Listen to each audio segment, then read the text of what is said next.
Hello, I'm in the library right now. I'm very tired. I don't know if I'm going to go to the gym today. But anyways, um, this video is the time has come. The time has arriven for us to live in our vans, live in our cars. And I think it's important for me to share this because a lot of the times when new inventions arise, when the world changes technologically, it takes a little bit for people to realize, and I would want people to realize this sooner rather than later, because there could be a possibility that it's just a window of opportunity where time to live out of your van only lasts for a short period of time. I don't think so, but there definitely is that chance, and there are lots of people who are of the worldview that would support that idea. And I'll explain that later, but people do miss, hopefully I don't get kicked out of the study room, people do miss, are slow to pick up on new changes of times. If you look in history, when the spinning jenny was invented, the thing that separated the cotton, a lot of people attacked it and took it apart. Same thing with the steam engines, because they see it as like ways of getting in the way of their jobs. People weren't hired, and then it could make the guy who used the machine filthy rich. And then all of these other people are out of work. Now that's kind of not a really good example, but it is kind of an example of, and also nowadays, people in Spain are protesting these machines that shake trees to make all of the fruit fall out, because they want to get up there and do it the old-fashioned way and pick the fruit. And you need to go along with the times, and instead of protest the machine that's invented, you want to just adjust, adapt, and in the case of those new inventions, just make new laws that make it so that the people can't, for whatever reason, protect the workers. Make the government provide the workers with new jobs, make the people charge less or not be able to make monopolies with their cotton textile industries that they use from the spinning jenny or the fruit, stuff like that. So those are just examples of how people are behind the times. The Catholic Church has always been behind the times too. They fought against the invention of the printing press. I've been mentioning that a lot. When that's insanity today. I mean, we need the printing press to be able to make everybody smart, so that we know, so that we can communicate and make new inventions and all this kind of stuff. It's obvious. So, and now we're at a new point in our history that we are now living in a car. You can actually have a higher standard of living than if you live in an apartment. And I don't think people realize this because I don't see a whole lot of people out there living in cars. A lot of people complain about money. And especially now, because we're in a recession, a lot of people are out of work and not happy with how much money they have, wishing that they have more money, when all they need to do is cut their overhead. Not having money problems isn't just about having a job or making more money. It's just as much about not spending as much money. A penny saved is a penny earned, literally. Think of it like that. A penny saved is a penny earned. So if you're poor, or you're poorer than you want to be, or you're unemployed, and you're paying rent, then you should move into a car. There's no reason why you shouldn't just move into your car. I think maybe one reason a lot of people don't do that is because there's a stigma to it. If you live in your car, that means you're a failure or you're not living the high life. But, or maybe your family will look down on you, or your friends won't want to be your friends or something like that. Or maybe even if you have a job, the people at your job would not deal with that and figure out a way to get you fired or something like that. Well, that's all That's all superstition right there. It's modern day superstition.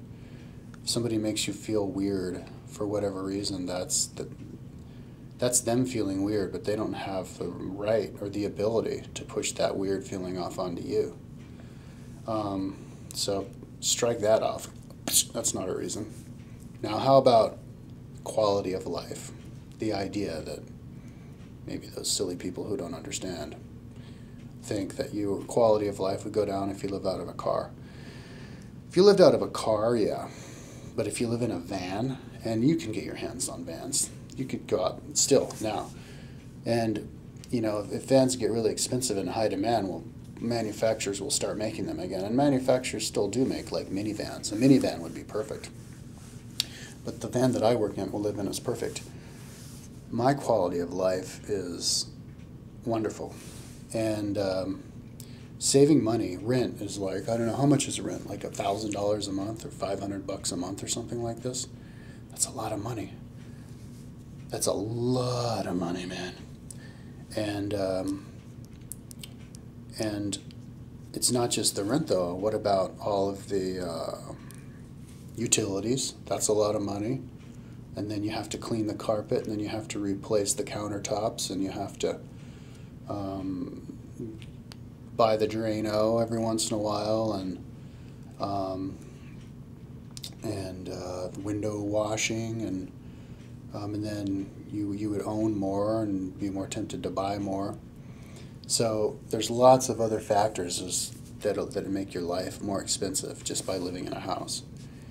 And but anyways, as far as the quality of life, well, not having more money, just the money thing, will increase your quality of life a bunch, because you won't be stressed and you'll be able to buy stuff that you want. You might think that you'll spend more money in gas. Well, and you'll probably after overall even spend less money in gas, because a lot of people drive a lot. If you're a commuter and you commute more than 5 miles to work, then there's a reason right there to spend less money in your car. You can just park someplace near work. And so you spend a lot less money. And if you work, and especially if you, so living in a car and having a job at a certain place is definitely it's still a good idea to live in your car. But if you make money from your working on the computer with internet, then that's even extra reason to live in your car, because you can travel. Wouldn't you want to travel? Especially if you're American, gas is cheap in America. Cheaper in America, $4 a gallon. And there's so many cool places in America. We have deserts and mountains and all these cool cities everywhere, and it's so exciting to go into a new famous city and go to the downtown and tour it and look at all the sights, and then check out the suburbs and just see how each town is different. And you can work at the same time. There are libraries all over the place in America, and they're not overcrowded at all. You can walk into the study room of any library and it's going to be open. Like this one was like that every time. Tucson was like that. Vegas was like that. So you can just go out in this common area, which is never crowded. And especially if you're in your car, you can find which library isn't crowded. And you have all the things you need. Free internet. You don't have to pay extra for internet. And anyways, what I was talking about before about how the technology has arrived. Well, Wi-Fi. Wi-Fi was a huge invention. Before Wi-Fi, living in a van wouldn't have been worth it for me at all. Because there's no internet. You can't do internet. You can't hang out in your van in front of a Starbucks. You can't bring your computer into a Starbucks or even into a library. But with Wi-Fi, you can do internet wherever you want and stay entertained. And most people just spend all their time on the computer anyways, even if they don't have a job doing it. So if you have internet, then why would you need a house? You have everything else. And also movies. If you get bored and you want to watch movies, well, you can get the red boxes are everywhere. Movies are only $1 there, and they're everywhere. Blockbuster, the movies are only $2, and those are everywhere. And the beautiful thing about America is, and living out of your car, I think in other countries is great too, but especially in America because of the gas, and also because franchises. You can get the membership at Blockbuster and use any Blockbuster in America. You can get a membership at 24 Hour Fitness or Gold's, and then you can travel all over the world. There's 650 Gold's locations in America and 400 24-hour fitnesses. And so you can shower every day, you can work out all day long, and move on. Gold's, you can only go to one place for no more than 14 times, but there's so many of them you can move around. So now, one thing you might be thinking, well, if you move out of your car, then it's going to be like Armageddon because all of these apartments are going to be empty everywhere. And then what about those poor housing industry people? The economy's going to go down because people aren't going to be keeping the economy generating and generating. That is a retarded way to view economy. You don't spend stuff just to keep the economy going. You just change the economy because we're always going to be busy and doing things. In fact, the one measuring stick for having a strong economy shouldn't be create jobs just to create jobs, but it should be make people actively doing something from when they get up until they go to sleep. Just busy, busy, busy. And then that will naturally create jobs just from helping them do whatever it is that they're doing, whether it's going to a entertainment related stuff, or sports competition related stuff, or education. It doesn't have to be like building crap. So all those, but anyways, we can just change the economy from you helping out the economy by paying the window washers and the plumbers and the electricians and the IT maintenance internet dudes to come, and the gardeners and the roof repairers and the construction workers and all this stuff. Those people do jobs that you could train within a couple of months or a week or a couple of days to do. Those people could just get jobs refurbishing all of the empty apartment buildings, because I'm picturing everybody moves out of the apartment buildings and they all move into their cars. And look at all the empty parking lots everywhere and all the fields. People could just park in the parking lots and park in the fields. And then and then all of these other apartment buildings are emptied. So then you transform those. So all these people who are out of work from all those housing sector stuff, you put them back into work refurbishing the buildings with solar panels, covering all the buildings, the roofs and the sides, with solar panels, and then turning the insides of them into aeroponics. I'll put the link to aeroponics, into aeroponic buildings, where they are they're hermetically sealed from the outside, and they use barely any electricity. So the electricity from each building would more than grow all the plants inside with fluorescent lights. And I'm sure of it. I haven't done the math, but I'm sure that a building in a sunny area could more than power an entire an entire building of these giant aeroponic plants. And even in a Disney World, they had a giant aeroponic garden, and I'll put the link to that on my video too. But you can grow anything, trees, bushes, all kinds of stuff. So, and those things grow 5 times faster than in the best dirt, and there's no byproduct. There's no dirt. The roots dangle out of the air in mist, and then it's nutrified by the light, which comes from the solar panels, and by the mist.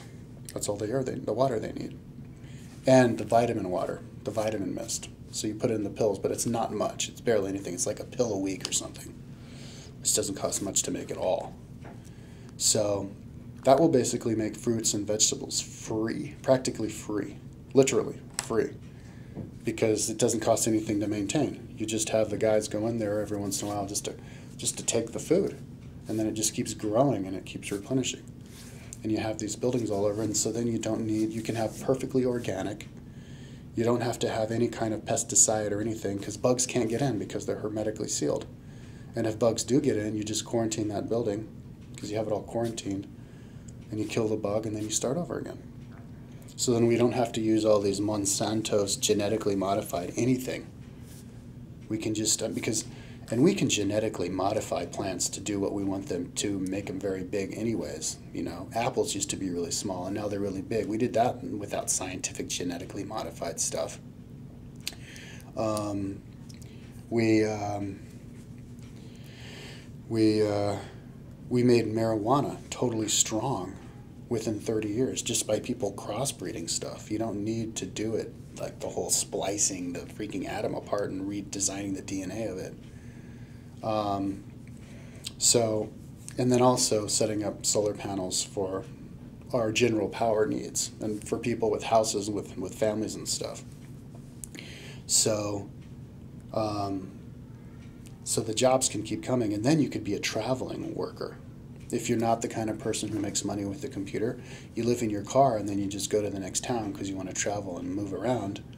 You just get a job on another one of these construction sites, setting up aeroponic buildings. And people might be like, oh, but where are you going to make your shits? People are going to turd outside of their cars, and then there's going to be toilet paper flying all over and nasty smell, peeing everywhere. You need to have more faith in humanity. People aren't that stupid. Once the air gets a little bit foul, we can trust each other to figure it out. And people will be making their dumplings in the gym, at the Gold's Gym, and at the supermarket, where they go buy their food, and they'll be pouring their urine jars out. Like if it's stinky at one place, then people won't be pouring urine jars out where it's stinky. They'll just be doing it like in the highway as they're driving down the road. The secret to pollution is dilution. Urine is 96%, 98% water. It's not toxic. It only smells bad when it's concentrated. So, or you could just pour your urine jar out when you make your dumplings at the gym or whatever. But now's the time because we have Wi-Fi. Gas is still really cheap. Now, as far as now, I think this is going to be like this forever because I'm an optimist. But some people might think, oh, the world's going to hell. Well, if the world's going to hell and gas prices are going to soar, like a lot of people think, then now is the time to live out of your van. Live it up while you still can, while the gas prices are still cheap. Because living life out of a van is high life. It's freedom. You get to have a nice view. I parked in a big field last night. I got up and I had this big wide open space. It was like I was on a little boat in the middle of the ocean, only I was right in the center of Sacramento. And I mean, if you're thinking about like, what about security, man? You're going to be like a sitting duck out there. Just hide GPS trackers all over your car. And then nobody can steal it because they just know where it is. And nobody would do that anyways because everybody's living out of their van. It's easier to steal a car if nobody's occupying it and it's parked in front of your house than if you're in the car. So if you're an Armageddonist, now is the time especially to do it. While the gas is still cheap, you can still travel. But if you're not an Armageddonist, it's still best to live out of a car because it's money saved, and then you can spend it on traveling. So I just wanted to let people know that now is the time to live out of your van. I forgot one thing, but I forgot it. So anyways.